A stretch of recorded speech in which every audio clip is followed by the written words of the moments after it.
Bueno, y Ale lo mencionaba antes en el programa, hoy vamos a platicar de la adopción para todas aquellas personas que han vivido este proceso, que tienen hijos adoptivos, lo sepan o no, creo que es alguien que tiene un corazón muy grande. Dicen también, tiene que ser una vocación de saber que vamos a tener en nuestra casa, bajo nuestro mismo techo y con todas las responsabilidades como si fuera un hijo biológico, a alguien que por decisión propia llega a nuestras manos. Y muchas veces ni siquiera que nosotros los hayamos escogido, porque hay un programa donde hay una lista de espera de padres que quieren adoptar un niño y cuando hay alguien disponible, aunque se oiga feo, no sé si ese es el término, se le dice, hay un niño ahorita ya listo para ser adoptado, vienen, lo conocen y se lo llevan.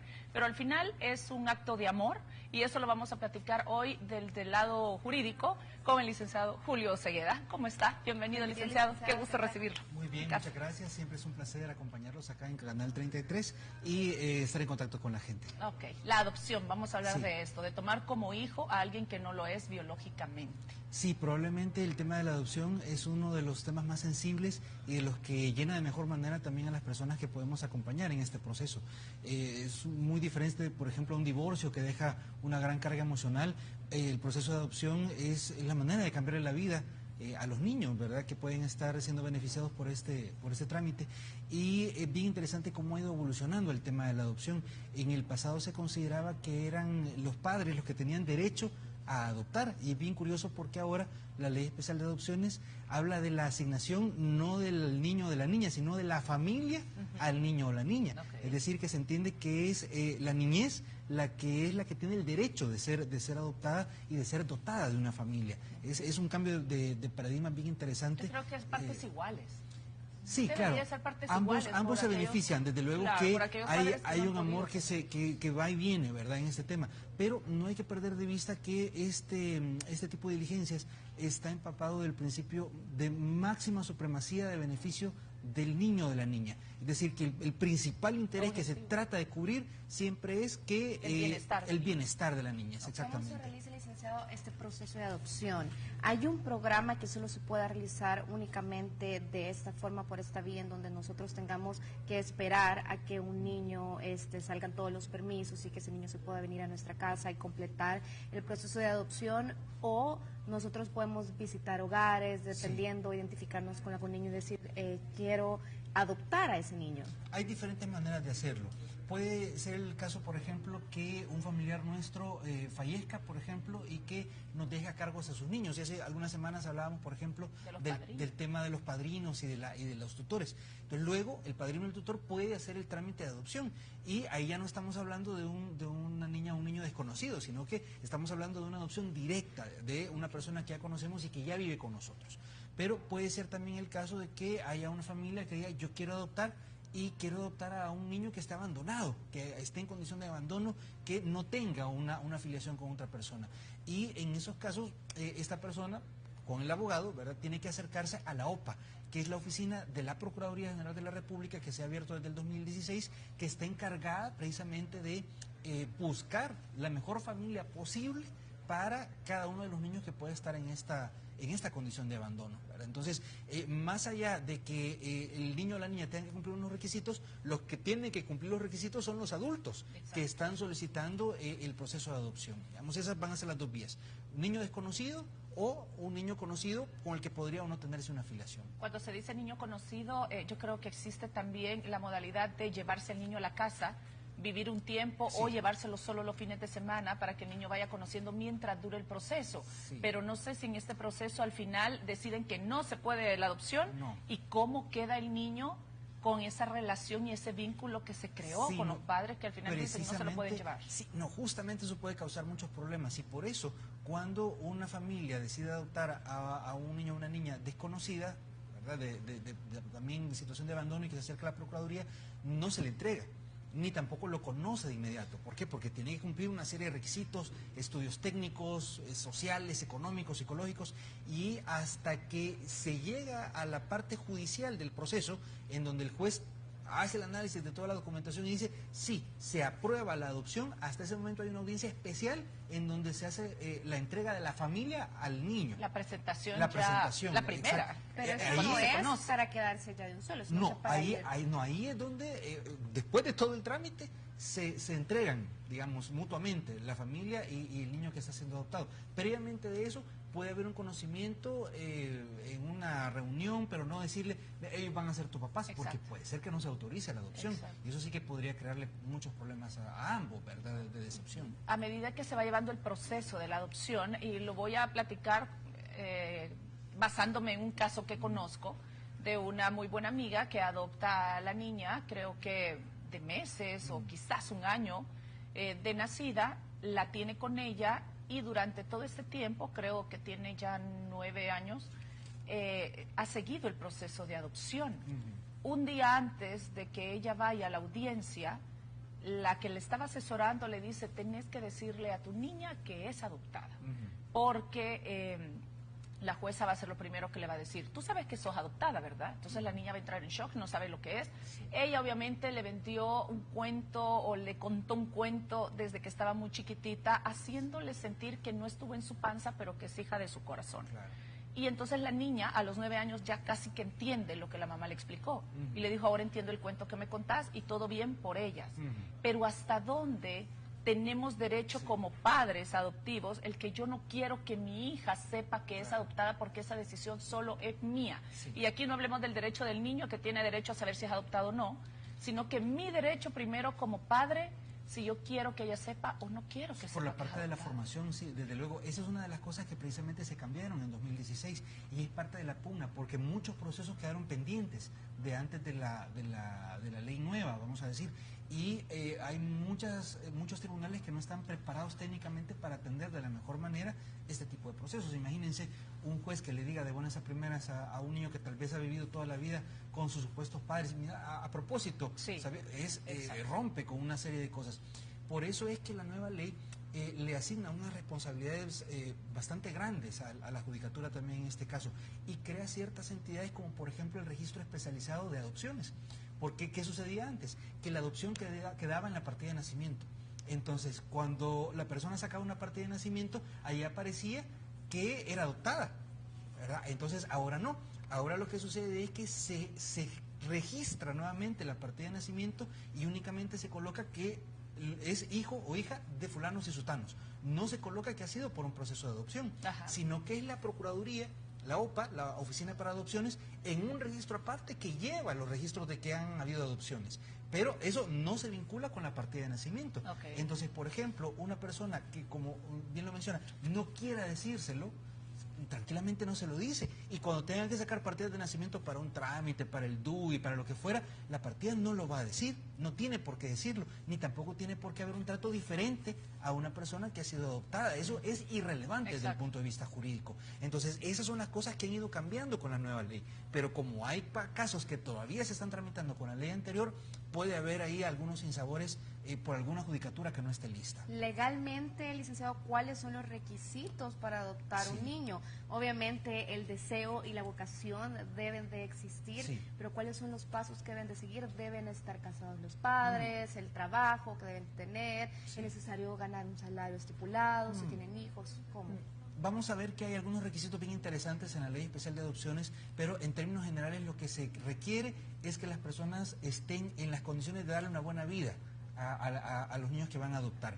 Entonces hay requisitos como, por ejemplo, bien curioso, una persona de más de 45 años de edad no puede adoptar. Aparece ahí un requisito, con una excepción.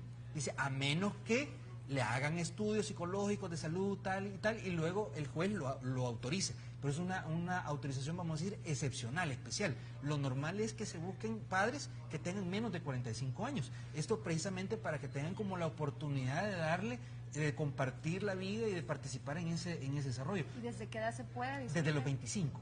Tampoco se puede muy joven, ¿verdad? Porque si es muy joven, también puede decir un juez, no, esta persona no está lista psicológicamente, no tiene la madurez para darle una buena familia, vamos a decir. Entonces, entre los 25 y los 45 es el margen que la ley da para iniciar el proceso de adopción.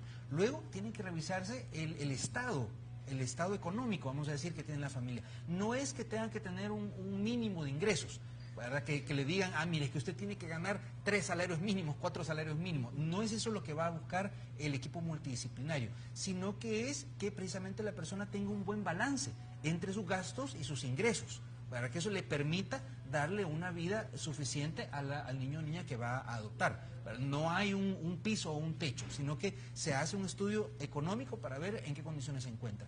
También un requisito bien interesante que se incorpora en la nueva ley es que le piden, si la persona ya tiene hijos, que es posible que adopte a alguien a pesar de que ya tenga hijos, si ya tiene hijos le piden exámenes de salud de los niños. Porque claro, si los niños, por ejemplo, están en desnutrición, si se encuentra, por ejemplo, un tema de violencia, es una referencia. Es una referencia y entonces eso ya los excluye del proceso. Yo creí de que adopción. eso facilitaba las cosas, el que una pareja con hijos adopte, Claro. lo hace más fácil. Lo facilita si los niños están en buena salud, si los niños en la entrevista dicen, sí, yo soy feliz, yo me llevo bien con mis papás, está buenísimo. Si es en pareja, ¿tienen que estar casados? No necesariamente. ¿O puede ser también hombre o mujer soltero adoptar? Pueden ser personas solteras, ahí la oficina se vuelve bastante estricta en los estudios psicosociales que realizan, pues la persona tiene que tener una interés, una moral bastante grande, pero puede una persona soltera hacerlo.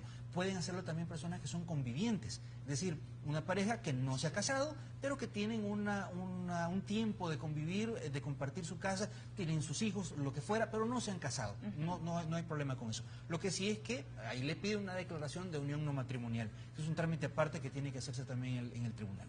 Pero puede hacerse. ¿Cuánto tiempo, licenciado, se lleva a cabo todo este proceso La de pregunta. adopción? Sí. Porque yo creo que esta es la pregunta de Sí. muchos Lo que que pasa es que quisieran... El trámite se puede comenzar de recién nacido y el niño cumple 6 años y todavía no avanzamos. Sí, es bastante complejo. Y aquí nos va a decir usted si es conveniente que el niño esté más pequeñito para que no se dé cuenta.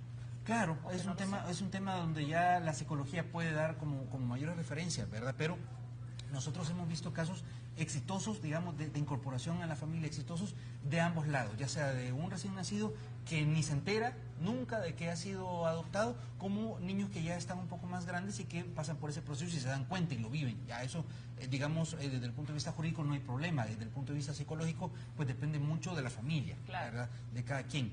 El tema del tiempo es bastante complejo, eso va a depender de cada caso y, por ejemplo, si el juez llega a tener dudas de uno de los estudios, por ejemplo, el estudio psicológico, va a ordenar repetirlo. Si tiene dudas del estudio socioeconómico, va a ordenar repetirlo. Y así, si hay ciertos procesos que hay que repetirlos durante el trámite, pues eso va a ser más largo el tema. Y luego viene también la parte del desgaste, una crítica que hacíamos nosotros a la Ley Especial de Adopciones. Dice que cada adopción tiene que ser autorizada por el director de la OPA, que es una sola persona. Entonces es una sola persona la que a nivel nacional tiene que estudiar cada expediente y dar su ok para todas las adopciones en el país. Entonces eso es un trámite que es imposible que lo haga una sola persona. Entonces eso ha hecho que hay adopciones que salen muy rápido. ¿Rápido cuánto tiempo? Rápido, 6 meses, 1 año, y hay otras adopciones que pueden tardar 2 años, 3 años, 5 años. Va a depender mucho de cada caso en concreto. Imagínense, por ejemplo, adopciones internacionales, porque también la ley prevé la posibilidad de que haya un extranjero que quiera venir a adoptar a El Salvador. Tienen mucha reserva para eso. ¿Por qué? Porque hay muchos temas de tráfico de niños, de tráfico de órganos, que también tiene que evitarse. Entonces, hasta el momento, con el nuevo proceso, no se ha autorizado aún, y eso está vigente desde el 2016, una adopción para personas extranjeras. No porque no se hayan solicitado, sino porque están pendientes los estudios y también la conexión que se tiene que hacer con las entidades homólogas en el país en donde el niño va a terminar de residir.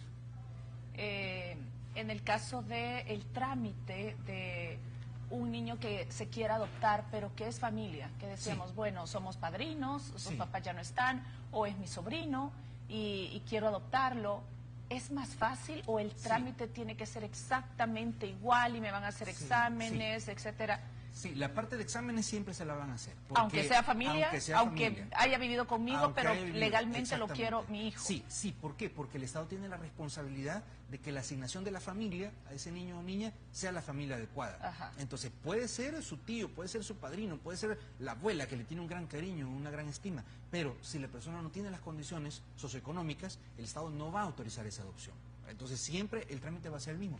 ¿Qué son cosas que son más sencillas? Que precisamente ya hay una vinculación emocional de la persona, ¿verdad? Entonces eso facilita que, por ejemplo, no hay audiencia de asignación de familia. ¿verdad? Porque ya lo conocen, ya viven con la persona. Entonces hay ciertos pasos que sí que se omiten, pero la carga grande, digamos, de trámites, de estudios que tienen que realizarse son virtualmente los mismos. Quizás este es un caso menos frecuente, pero me imagino que debe de suceder cuando se adoptan adolescentes y el proceso se extiende, entonces quizás se hacen mayor de edad. ¿Qué sucede ahí? Sí, también es posible hacer procesos de adopción de adultos, ¿verdad? Que eso era algo que teníamos en el Código Civil. En el 1994, cuando entra el Código de Familia, deja de existir la adopción de adultos y luego en el 2016 se vuelve a incorporar la figura. Entonces pasa que la solicitud de adopción puede comenzar antes de que la persona cumpla su mayoría de edad y terminar después, pero los requisitos tienen que cumplirlos igual, tienen que cumplirlos de la misma manera. ¿Qué tan conveniente es que los padres adoptivos conozcan a los padres biológicos? Se dan casos que después el padre biológico quiera reclamar a su hijo, o el miedo de los padres adoptivos que digan, ¿qué tal si en un momento se arrepiente y viene y me lo quita, o comienza otra vez el pleito de querer llevárselo, que también está en su derecho, ¿no? Sí, ahí la ley ha sido bien categórica en este sentido. Sí pueden conocerse, ¿verdad?, los padres biológicos, y eso puede tener un interés, por ejemplo, por ver el historial médico, saber si el niño o niña va a tener una predisposición para la diabetes, por ejemplo, para algún tipo de enfermedad degenerativa, lo que fuera. Es legítimo que se tenga un interés en saber, digamos, de dónde proviene. De dónde proviene, ¿verdad? Para tener algunos cuidados, por ejemplo, en el tema del desarrollo que puede tener el niño o la niña. Pero la ley, como digo, ha sido bien tajante en esto. Una vez que ha sido aprobada la adopción, los padres biológicos pierden completamente todo derecho de poder reclamar en el futuro cualquier tipo de derecho. No pueden un día de regresar y decir, ¿sabe qué? Me arrepentí, mejor sí quiero a mi hijo.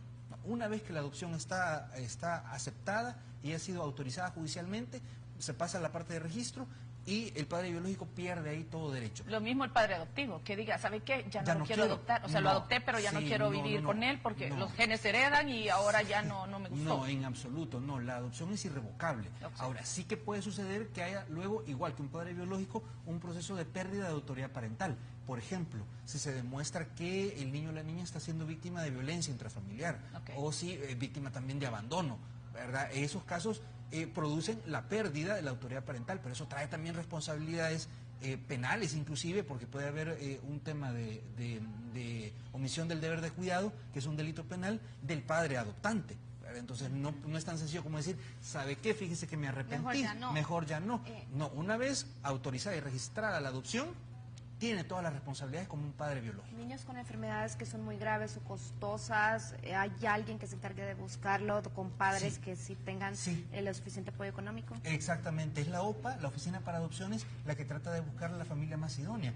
Inclusive tuvimos conocimiento nosotros de un caso bien interesante. Era un niño que nació con un caso de hermafroditismo, es decir, que tenía los órganos sexuales de ambos géneros. Entonces, hubo una mala práctica en el momento de su nacimiento que lo que hicieron fue eliminarle uno de sus órganos genitales sin haber hecho los estudios de hormonas y tal para ver cuál era realmente su identidad de género. Entonces eliminaron uno y dejaron el que no era. Entonces había sido bien difícil para esta persona obtener una familia que estuviera dispuesta con esas condiciones. Y pasaron 8 años hasta que llegó una familia que eran ambos médicos y eran especialistas en el tema de género, eran especialistas, eran cirujanos, parecía que habían sido diseñados para esta persona, para este niño. Y resulta que inclusive, lo cuentan de una manera bien emotiva, el papá, digamos, había soñado una semana antes de que le autorizaban la adopción y había visto en el sueño la cara del niño que le iban a asignar y era la misma cara del niño que él estaba conociendo el día que la OPA se lo presenta. Como una revelación. Era una revelación, ¿verdad? Entonces, la oficina, la OPA, hace un trabajo bien interesante, bien importante en la asignación de la mejor familia posible. Ok. Gracias, licenciado. Qué interesante historia, la verdad que una historia divina, que sí existen. ¿Dónde lo encontramos a usted para cualquier pregunta? Bueno, pueden contactarnos a través del 2511-5104, nos pueden encontrar en Facebook también, estamos para servirles cualquier tipo de consulta, nosotros nos especializamos en temas de familia, temas comerciales, administrativos y por supuesto en temas jurídicos en general. Ok, gracias licenciado, Para servirles. Regresamos con más.